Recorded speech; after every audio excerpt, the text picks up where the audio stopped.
Welcome to V3 news లక్ష్యం సమాజహితం నేను కీర్తి ముందుగా హెడ్లైన్ రాజన్న సిరిసిల్లాలో ఘనంగా జరిగిన శ్రీ శివకేశవుల బ్రహ్మోత్సవాలు పురవీధుల్లో స్వామివార్ల రథాలకు హారతులు పట్టిన భక్తులు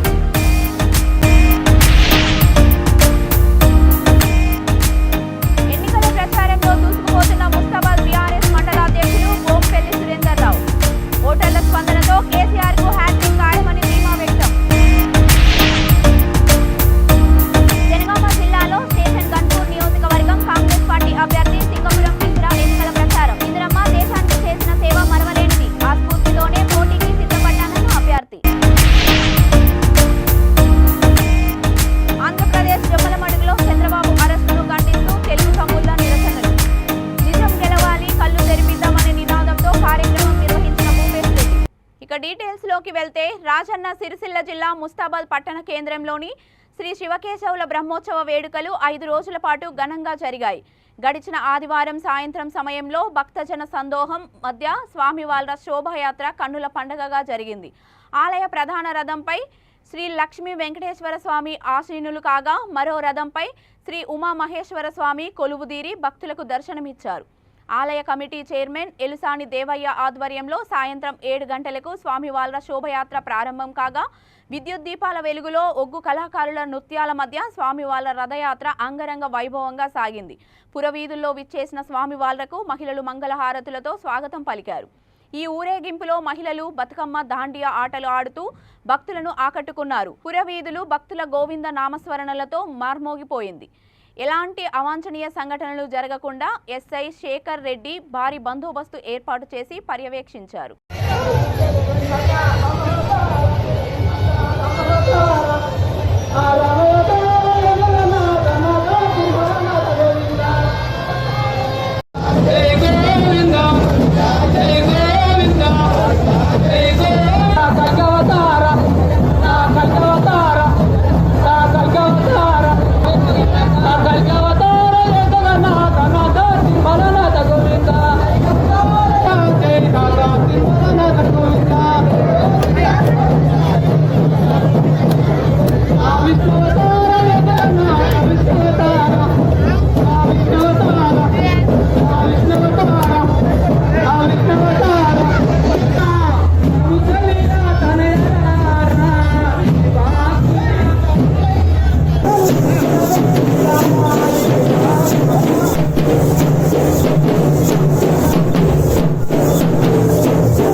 ముస్తాబాద్ మండలం తెల్రుమద్ది గ్రామంలో బీఆర్ఎస్ మండల అధ్యక్షులు బోంపెల్లి సురేందర్ రావు జరగబోవు తెలంగాణ అసెంబ్లీ ఎన్నికల్లో తమ పార్టీని మరోసారి ఆదరించాలని కోరుతూ ప్రచారం ప్రారంభించారు. బీఆర్ఎస్ పార్టీ ప్రవేశపెట్టిన మేనిఫెస్టోను గడప గడపకు వివరిస్తూ ప్రజలకు అందించిన ప్రభుత్వ సంక్షేమ పథకాలు గుర్తు చేశారు. వచ్చే ఎన్నికల్లో కారు గుర్తుకు ఓటు వేసి భారీ మెజారిటీతో కేసీఆర్ను గెలిపించుకుందామని ఓటర్లకు విజ్ఞప్తి చేశారు.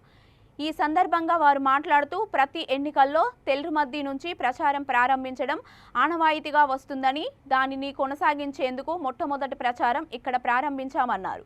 మీ అభిమానాన్ని గెలుచుకున్న కేసీఆర్ ఎన్నికల్లో హ్యాట్రిక్ సాధిస్తారని ధీమా వ్యక్తం చేశారు.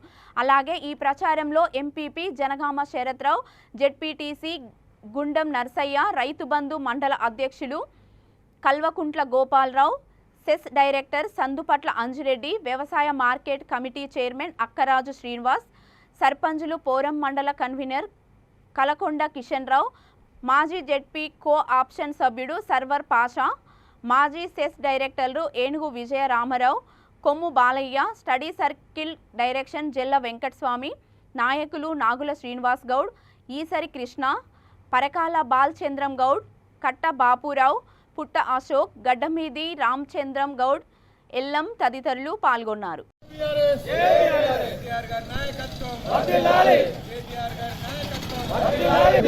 కేటీఆర్ గారి నాయకత్వం, జై తెలంగాణ, జై తెలంగాణ.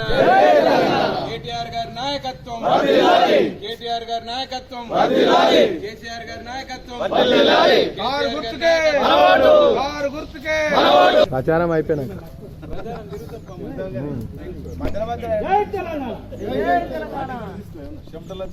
గుర్తుకే కారు గుర్తుకే. కేసీఆర్ గారి నాయకత్వం, కేటీఆర్ గారి నాయకత్వం, కేటీఆర్ గారి నాయకత్వం. జై బీఆర్ఎస్, జై బీఆర్ఎస్. కేసీఆర్ గారి నాయకత్వం, కేసీఆర్ గారి నాయకత్వం. జై బీఆర్ఎస్. కారు గుర్తుకే కారు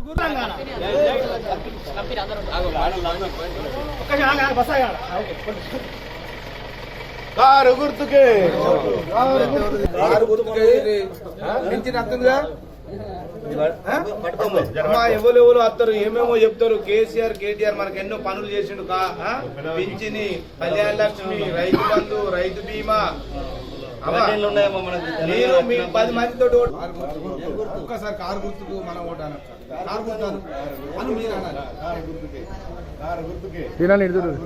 వేరే వాళ్ళు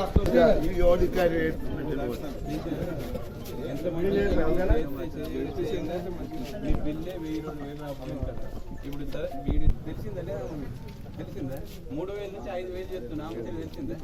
ఎవరు చేస్తారు మరి కేసీఆర్? మీరు మొదలు మీ ఊరికి మీ దగ్గరికి వచ్చిన తల్లి మంచిగా మీ ఊరు సర్పంచ్ సాబ్ మీ అందరితో దొరికొచ్చారు. మీ ఎంపీటీసీ వేరే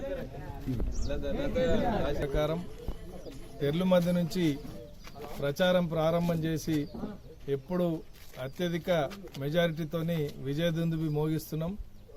ఆ ఆనవాయితీ ప్రకారం తెర్లుమద్ది నుంచి ఇవాళ బీఆర్ఎస్ ప్రచారం ప్రారంభించడం జరిగింది.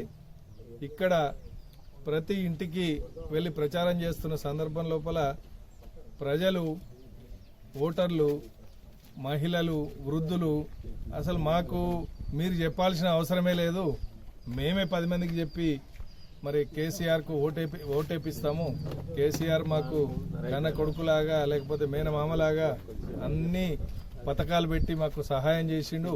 కాబట్టి మీరు ఏం చెప్పే అవసరమే లేదు, మేమే ఇంటింటికి ప్రచారం చేసి మేము అత్యధిక మెజారిటీతో గెలిపిస్తాము.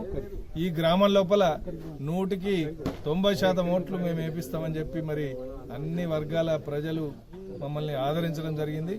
ఖచ్చితంగా ఈ ప్రచార సరళి చూస్తే మరి కేసీఆర్ భారతదేశంలోనే అత్యధిక అభివృద్ధి కలిగిన రాష్ట్రంలాగా మన తెలంగాణ రాష్ట్రాన్ని చేసిండు.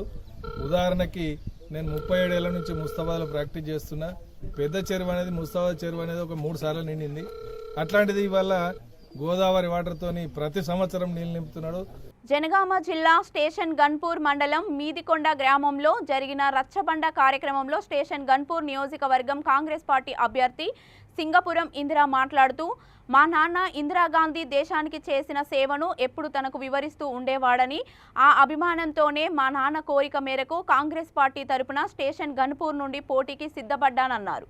బీఆర్ఎస్ పార్టీ వల్ల తెలంగాణ రాష్ట్రానికి ఒరిగింది ఏమీ లేదని కాంగ్రెస్ పార్టీతోనే అభివృద్ధి సాధ్యమవుతుందన్నారు. బడుగు బలహీన వర్గాల పెన్నిది కాంగ్రెస్ పార్టీ అని ఇందిరా అన్నారు. భారీ ప్రాజెక్టులు, నిరుపేదలకు ఇల్లు, వృద్ధులకు పెన్షన్ పథకాలు, మౌలిక సదుపాయాలు కల్పించింది కాంగ్రెస్ పార్టీ మాత్రమే. రచ్చబండ కార్యక్రమంలో ప్రజలకు వివరించారు. 108 సర్వీస్, ఆరోగ్యశ్రీ లాంటి ఎన్నో అద్భుతమైన పథకాలను అందించిన ఘనత కాంగ్రెస్ పార్టీకే దక్కుతుందన్నారు. పార్టీ కూలిపోయింది, ఇల్లు లేదు, పాలకు మంది వల్ల మోరు నీళ్ళు అంత నీళ్ళు వస్తాయి. ఏది మోరు కట్టించిన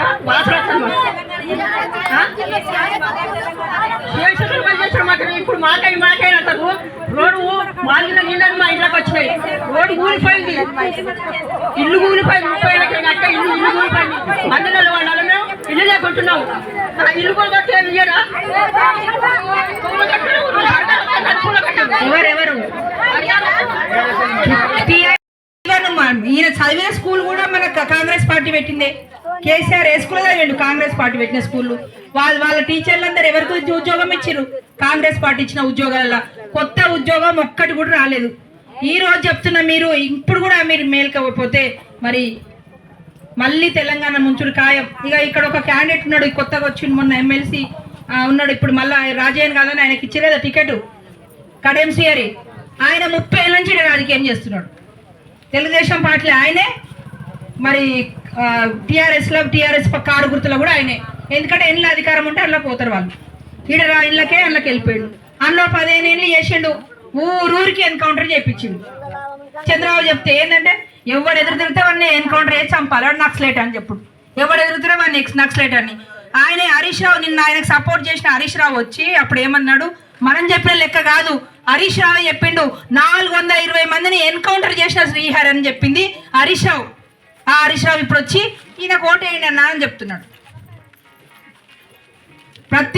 ప్రతి ఊరికి ఎన్కౌంటర్ చేసింది లేదు, ఒక్క ఊరికి ఒక డెవలప్మెంట్ చేసింది లేదు. ఆయన ఈరోజు ఎన్కౌంటర్లో శ్రీహరి అని అందరు తెలుసు. దళిత దూడ అంటారు ఆయనను. ఎవరు దళితాలు కానీ ఎవరు కానీ తెల్లబట్టలు వేసుకొని వస్తే పక్కకు కూడా కూర్చొని ఆయన. కేసీఆర్ అయితే ఎవరైనా మా దళితులు వస్తే పోతే పసుపు నీళ్ళు చల్లుకుంటాడు, మన మోతుపల్లి నరసింహులు అంటున్నాడు. ఆయన ఎమ్మెల్యే కూడా ఆయన ఇంటికి పోతే కేసీఆర్ పసుపు నీళ్ళు చల్లుకుంటాడు ఆయన వెళ్ళంగానే. అట్లనే మనకి ఇక్కడ ఉన్న కడియం శ్రీహరి కూడా ఏ దళితుని బాగుపరచలేదు, ఎవరిని బాగుపడలేదు, వాళ్ళ కుటుంబం ఒకటే బాగుపడ్డది. ఆయన మళ్ళీ ఈరోజు వస్తాడు, నాకు ఒక అవకాశం ఇవ్వండి, మిమ్మల్ని బాగా చేస్తా, నాకు ఒక్క అవకాశం ఇవ్వండి. 30 ఏళ్ళ నుంచి అవకాశం ఇస్తున్నావు, ఏం చేస్తున్నావు? ఇప్పుడు కూడా ఎమ్మెల్సీ ఉంది నీకు. ఈ రోజు కూడా ఎమ్మెల్సీ ఉండగా మళ్ళీ ఎమ్మెల్యే కావాలని ఇంకో అధికారం కూడా వచ్చిండు. మీరు ఆలోచించాలి దేనికోసం వస్తున్నారని. ఇంత ఏజ్ వచ్చినా కూడా ఇంకా ఎమ్మెల్యే కావాలని తిరుగుతున్నాడు. మరి ఈరోజు ఏమైతే పథకాలు పెట్టిందో ఆ పథకాలన్నీ అన్ని ఊర్లలో వచ్చినాక నువ్వు ఓటు అడుగు, నీకు హక్కు ఉంటుంది. 30 ఏళ్ళ నుంచి అధికారం కూడా ఒక్క ఇల్లు ఇవ్వకపోతే నువ్వు ఎందుకు? ఈరోజు అదే చెప్తున్నా మీకు అందరికి కూడా, మీరు ఒక్కసారి కళ్ళు తెరవండి.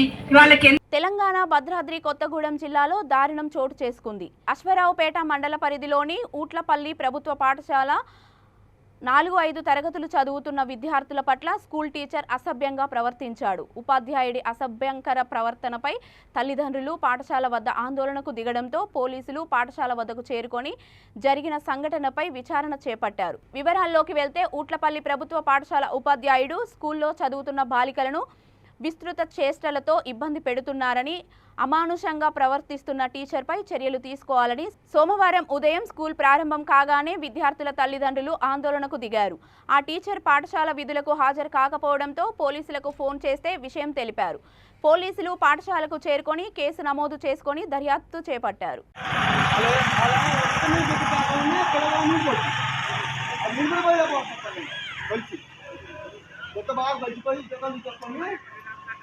పొగెడుతున్నాడు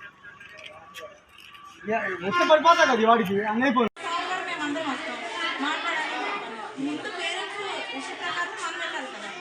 అప్పుడే సరే అమ్మ రండి అందరూ వచ్చి మాట్లాడదాం.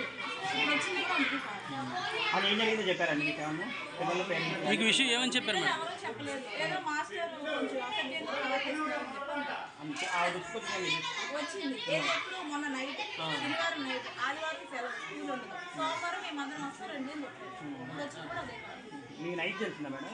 నైట్ సాటర్డే నైట్ తెలిసింది మేడం ఐసీడీసీకి ఏమైనా కంప్లైంట్ ఇచ్చారు మేడం?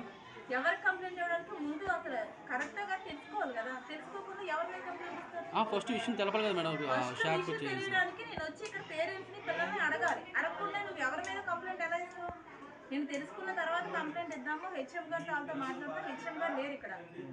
ఆయనకి ఏంటంటే ఇప్పుడు జగదీష్ గారికి ఇచ్చారు ఇన్ఛార్జ్. ఒకసారి అడుగుదామని నేను వచ్చాను. ఇప్పుడు రాగానే మీరు వెంటనే అలా కంప్లైంట్ ఏ కంప్లైంట్ అంటే ఎలా ఇస్తాం? ఇన్ఫర్మేషన్ చేయాలి కదా మేడం ఖచ్చితంగా. ఇది చిన్నపిల్లల సంబంధించిన ఇష్యూ కదా. చేయాలి అంటే ముందు నేను వచ్చి తెలుసుకోవాలి కదా. పిల్లల్ని పేరెంట్స్ని అడిగి తెలుసుకున్నాక అప్పుడు నేను మాట్లాడతాను. అంటే జరిగిందని మరి ఆ రోజు ఫోన్ చేసి కనుక్కున్నారా మేడం సార్ని? ఇప్పుడు ఏమ్మా ఇట్లా ఒకసారి మేడం ఆ రోజు సార్కి ఫోన్ చేసి కనుక్కున్నారా మేడం? ఒకసారి ఈఎంఐ ఫోన్ చేసింది. మొన్న నైట్ ఫోన్ చేశారు కదా ఇట్లా. నేనేమన్నాను చెప్పాలి? సోమవారం వచ్చాక మాట్లాడదాం అన్నారు. అదే అన్నారు. ఇంకేమన్నా ఏ టైంలో ఫోన్ చేశారు మీరు? నేను నైట్ టైం 7 or 8 అలా చేశాను. చేశారు. సాటర్డేనే జరిగింది ఇది. సాటర్డేనే మాకు తెలిసిన తర్వాత పేరెంట్స్ అందరం మాట్లాడుకున్నాం. నేను ఆ టైంలో కూడా 4 ఇల్లు తిరిగి పిల్లల దగ్గర ఇంకా కన్ఫర్మ్ చేసుకున్నాక నేను మేడం ఫోన్ చేశాను. ఆంధ్రప్రదేశ్లోని జమ్మలమడుగు తెలుగుదేశం పార్టీ కార్యాలయంలో చంద్రబాబు నాయుడు అక్రమ అరెస్టును నిరసిస్తూ నిజం గెలవాలి కళ్ళు తెరిపిద్దామనే నినాదంతో కార్యక్రమం నిర్వహించారు భూపేష్ రెడ్డి. చంద్రబాబును అరెస్టు చేసి నేటితో 51 రోజు పూర్తవుతున్నా ఒక ఆధారం కూడా చూపించకుండా ఇబ్బంది పెడుతున్నారన్నారు. నిజం గెలవాలి అంటూ చంద్రబాబు సతీమణి భువనేశ్వరి ప్రజలకు వాస్తవాలు వివరిస్తుందన్నారు. జగన్నసుర చీకటి పాలనకు నిరసనగా ఆయన కళ్లకు గంతలు కట్టుకొని నిజం గెలవాలి, చంద్రబాబు గారికి వేసిన సంఖ్యలు బద్దలు కావాలని ఆవేదన వ్యక్తం చేశారు. ఈ కార్యక్రమంలో కడప పార్లమెంట్ అధ్యక్షులు లింగారెడ్డి, జమ్మలమడుగు తెలుగుదేశం పార్టీ పరిశీలకులు రామకృష్ణ, రాష్ట్ర కార్యదర్శి రమణారెడ్డి, తెలుగుదేశం పార్టీ నాయకులు కార్యకర్తలు పాల్గొన్నారు.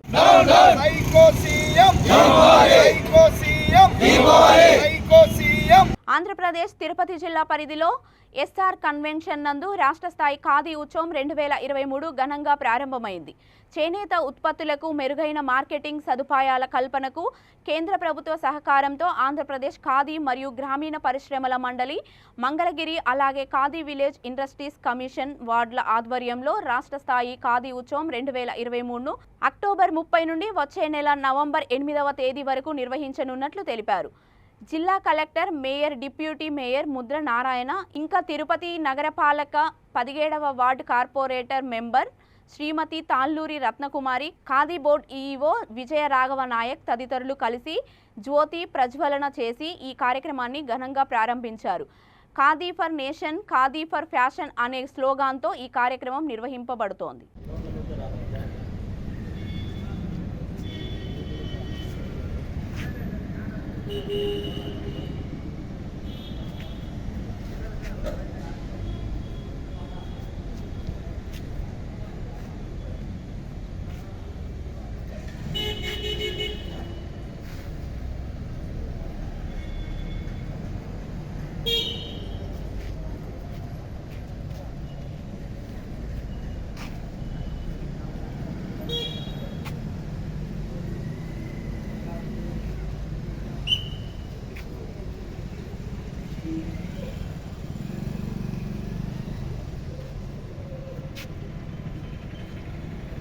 డిప్యూటీ మేయర్ గారికి, గౌరవ కలెక్టర్ గారికి, సిఇఓ ఏపీకేవి విఆర్ గారికి, ప్రింట్ అండ్ ఎలక్ట్రానిక్ మీడియా వారికి ధన్యవాదాలు. మిగతా వాళ్ళందరూ కూడా ధన్యవాదాలు. Thank you. చంద్రబాబు అక్రమ అరెస్టుకు నిరసనగా జాతీయ ప్రధాన కార్యదర్శి నారా లోకేష్ పిలుపు మేరకు కళ్యాణదుర్గం నియోజకవర్గం మాజీ ఎమ్మెల్యే ఉన్నం హనుమంతరాయ చౌదరి ఆదేశాలతో తెలుగుదేశం పార్టీ యువనేత ఉన్నం మారుతి చౌదరి నాయకత్వంలో కళ్యాణదుర్గం పట్టణం గాంధీ చౌక్ వద్ద నాయకులు, కార్యకర్తలు కళ్లకు గంతలు కట్టుకొని నిరసన వ్యక్తం చేశారు. వైసీపీ ప్రభుత్వానికి వ్యతిరేకంగా నినాదాలు చేస్తూ నిజం గెలవాలి, నిజమే గెలవాలి, సత్యమేవ జయతే అంటూ గాంధీ విగ్రహం ముందు నిరసన చేశారు. ఆర్థిక నేరాలకు పాల్పడిన వ్యక్తి, ప్రజాధనాన్ని లూటీ చేస్తూ ఇసుక లిక్కర్ మాఫియాతో వేల కోట్లు దోచుకుంటున్న జగన్ రెడ్డికి తగిన గుణపాఠం చెప్పాలని ప్రజలను కోరారు. రానున్న ఎన్నికల్లో చిత్తుగా ఓడించాలని ఉన్నం మారుతి చౌదరి పిలుపునిచ్చారు. పాలనలో పాలనలో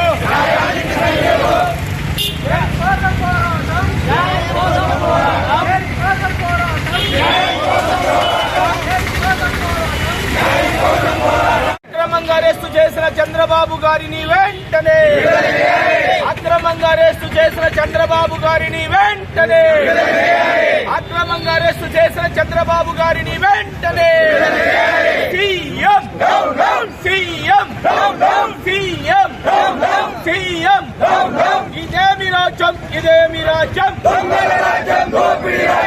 ఇదేమి రాజ్యం ఇదేమి రాజ్యం.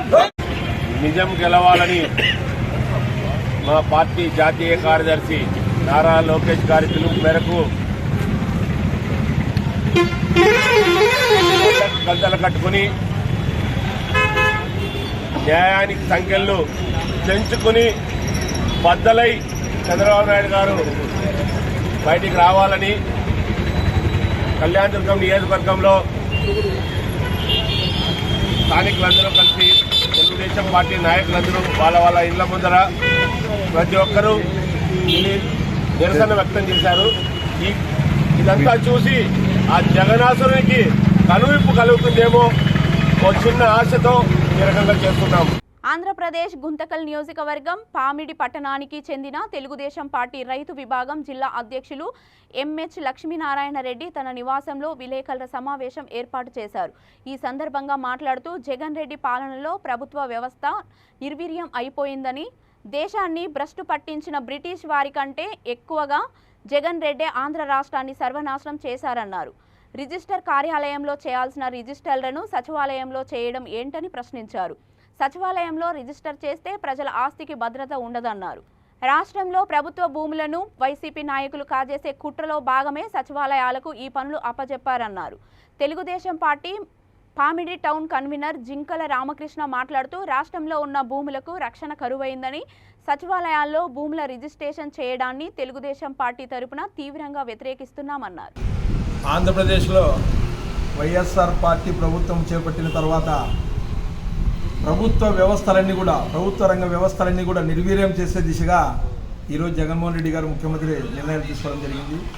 అందులో భాగంగా ఈరోజు సబ్ రిజిస్ట్రేషన్ డిపార్ట్మెంట్ నిర్వీర్యం చేసి సచివాలయాల్లోనే రిజిస్ట్రేషన్ పెట్టి చదువురాని వ్యక్తులు ఉన్న ఈ సచివాలయాలలో రిజిస్ట్రేషన్ పెట్టి ఇప్పటికే రాష్ట్రంలో ఉన్న చాలా ప్రభుత్వ భూములన్నీ కూడా ఈ ఉన్న నాయకులందరూ కూడా అక్రమంగా రిజిస్ట్రేషన్ అధికారులను భయపడుతూ రిజిస్ట్రేషన్ చేసుకొని ఇబ్బందులు పెడుతుంటే ఉన్నట్టుండి ఈరోజు సచివాలయాల్లో పెడితే గ్రామ వ్యవస్థలో భూముల్లో పల్లెల్లో ఉన్న భూములకి ఎవరికి కూడా భద్రత ఉండదని చెప్పేసి ఈ సందర్భంగా తెలియజేస్తున్నాను. అంతేకాకుండా ఈ పెద్ద మనిషి డాక్యుమెంట్లు లేకుండా ఈ డాక్యుమెంట్లు అని చెప్పేసి పెట్టి వైట్ పేపర్లో ప్రింటింగ్ చేసి మన సచివాలయ రిజిస్ట్రేషన్ పెడితే అది ఎంతకాలం ఇది నడుస్తుందని చెప్పేసి తెలియజేస్తున్నా.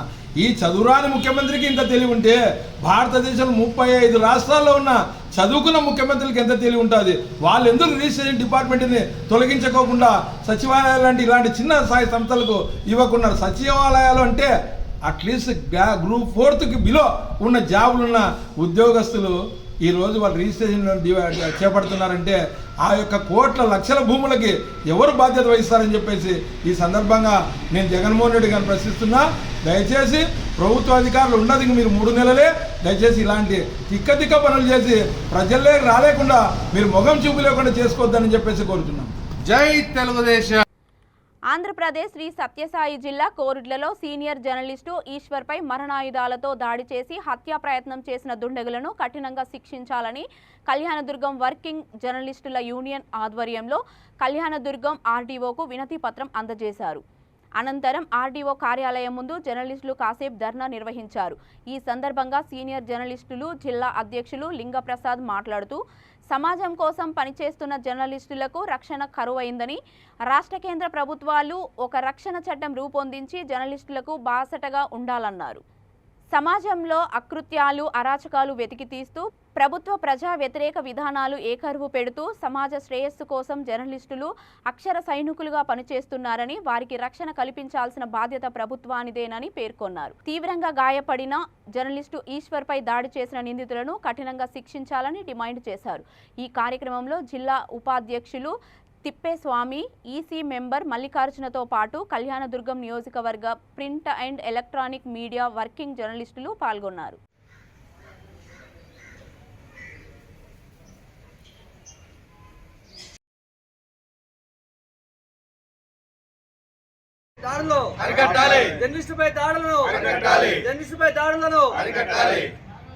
అంతా చేయని ఎత్తాను అందరూ నినాదాలు చేయలేదా?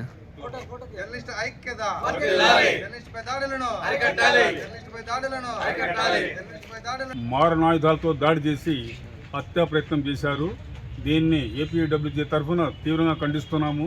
సమాజంలో జర్నలిస్టులకు గుర్తింపు లేకుండా పోతా ఉంది. ఇవాళ జర్నలిస్టుకు రక్షణ లేని పరిస్థితి వచ్చింది.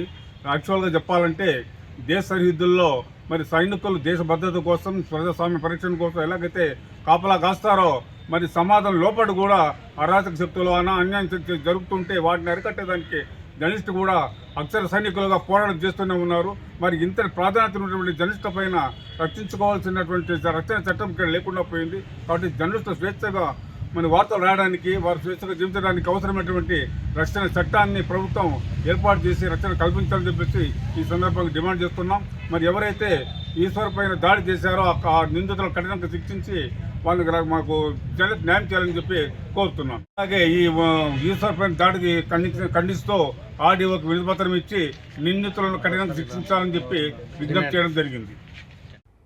ఆంధ్రప్రదేశ్ రాష్ట్రం ప్రొద్దుటూరులో వైసీపీ ప్రధాన కార్యకర్త బెనర్జీపై హత్యా ప్రయత్నం ఘటన అందరికీ తెలిసిందే. ఈ దాడిలో అనుమానితులు ప్రొద్దుటూరు నియోజకవర్గం టీడీపీ ఇన్ఛార్జ్ జీవి ప్రవీణ్ రెడ్డి తండ్రి ప్రతాప్ రెడ్డిని సిఐ ఇబ్రహీం హైదరాబాద్లో అదుపులోకి తీసుకొని కడపకు తరలించారు. అనారోగ్యం కారణంగా కొడుకు వద్ద ఉన్న తనను అన్యాయంగా కేసులో ఇరికించే ప్రయత్నంలో భాగంగా కడపకు తరలించారని ప్రతాప్ రెడ్డి పేర్కొన్నారు.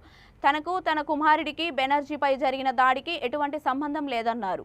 పోలీసులు సంఘటన స్థలంలో ఉండి కూడా ఘటనను అడ్డుకోకపోవడం పలు అనుమానాలకు తావిస్తుందన్నారు. అనంతరం టీడీపీ ఇన్ఛార్జ్ ప్రవీణ్ కుమార్ రెడ్డి భార్య మౌనికా రెడ్డి మాట్లాడుతూ తన భర్తకు సంబంధం లేని కేసులలో ఇరికించారని, వైసీపీ నేతలు కుట్రలు చేస్తున్నారని ఆరోపించారు. వైసీపీ చేపట్టిన సామాజిక సాధికార బస్సు యాత్ర ఎక్కడ ప్రవీణ్ రెడ్డి అడ్డుకుంటాడో అన్న అనుమానంతోనే ఈ అక్రమ కేసు అన్నారు. తమ వాళ్లను వెంటనే విడిచిపెట్టాలని పోలీసులను కోరారు.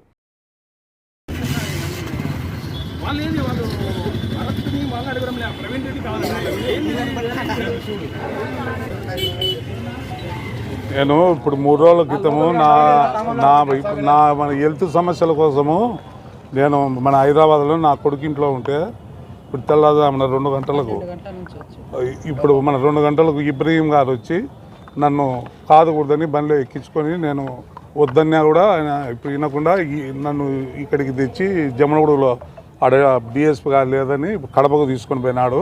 ఆడ కడపలో డీటీసీలో పెట్టినాడు. నాకు డీసీసీలో పెట్టి ముద్దాయిలు చెప్పు అంటున్నాడు. ముద్దాయిలు నేను చెప్పేది ఏంది, ఇప్పుడు మన ఇన్సిడెంట్ జరిగినప్పుడు మీ పోలీసు వాళ్ళే ఉన్నారు, మీరే పట్టుకోవాలా. ఇప్పుడు మమ్మల్ని ముద్దాయిలు చూపమంటే ఇప్పుడు మీరు వదిలేసి ఇప్పుడు నాకేం సంబంధం, నేనేమైనా కేసులో ముద్దాయినా? ఇప్పుడు నాకేం సంబంధం లేకుంటే నన్ను 2 గంటల నుంచి సఫర్ చేసి ఇప్పుడు తీసుకొచ్చి ఇప్పుడు ఇక్కడ మాకు ముద్దాయిని హాజరు పెట్టు అంటాడు. ఏం ముద్దాయిని హాజరు పెట్టుకొని మీ దగ్గర ఎన్ని వ్యవస్థలు ఉన్నాయి? ఇప్పుడు అదే దగ్గర నీకు ఎట్లా జరిగింది అందరికీ తెలుసు. ఇప్పుడు మా బెనర్జీ వచ్చి మా బండి యాక్సిడెంట్కి కొడితే ఇప్పుడు మా వాళ్ళు మీరు కలవని అన్ని విజిల్స్ ఉన్నాయి. పొద్దుటూరు అందరికీ తెలుసు. ఆడ పోలీసు వాళ్ళు 20 మంది ఉన్నారు. మీరు 20 మంది మీరు పట్టుకోకుండా ఇప్పుడు మీరు నన్ను హాజరు పెట్టమంటే ఇప్పుడు ఏం నా దగ్గర ఉండాలా? ఇప్పుడు నేను హాజరు పెట్టాను. ఇప్పుడు హెల్త్ సమస్యతో నేను పోతే నన్ను అర్ధరాత్రి మన ఇబ్రహీం సార్ వచ్చి నువ్వు కాదు కుద్దురా అంటాడేమో. నేను ముద్దాయినా? ఇంకా మళ్ళీ ముద్దాయిన అయితే ఇప్పుడు నన్ను ఎందుకు తీసిపెట్టినారు? ఇప్పుడు నన్ను పంపించండి. ఇప్పుడు మళ్ళీ ఏదో కేసులో ఇప్పుడు అట్ట కాదు, మీ దగ్గర ఉన్నాయి కదా దొంగ కేసులు పెట్టేదానికి. ఇప్పుడు మా ఇంటి మీదకి వచ్చి దాడి చేస్తే నన్ను 350లో పెట్టావు. నేనేమన్నా కొట్టా? ఇంత ఇప్పుడు మీరే ఇలా అంతా ఇప్పుడు మన రౌడీలు ఇప్పుడు మీరే ప్రోత్సహిస్తా, మీరే చేసుకుంటా, మమ్మల్ని హాజరు పెట్టు అంటే ఇప్పుడు మా దగ్గర ఉండాలా? మీరు ఇప్పుడు 2కి వచ్చి మమ్మల్ని ఇప్పుడు టైమింగ్ కాకుండా నువ్వు రా ఇప్పుడు మాకు చూపించు అంటావు. ఇది కేసు ఇంకా అన్యాయమే కదా. ఆయన లేడు. 120B అనేది ఒకటి ఏదన్నా 10 మంది కూర్చొని మనం కాన్ఫరెన్స్ ఏంటి ఏం దాని అర్థము, మనం 6 మంది కూర్చొని పలానోని కొట్టండి సంపండి అంటే బులెటిన్ ముగించే ముందు హెడ్లైన్స్ మరొకసారి. రాజన్న సిరిసిల్లాలో ఘనంగా జరిగిన శ్రీ శివకేశవుల బ్రహ్మోత్సవాలు. పురవీధుల్లో స్వామి వాళ్ళ రథాలకు హారతులు పట్టిన భక్తులు.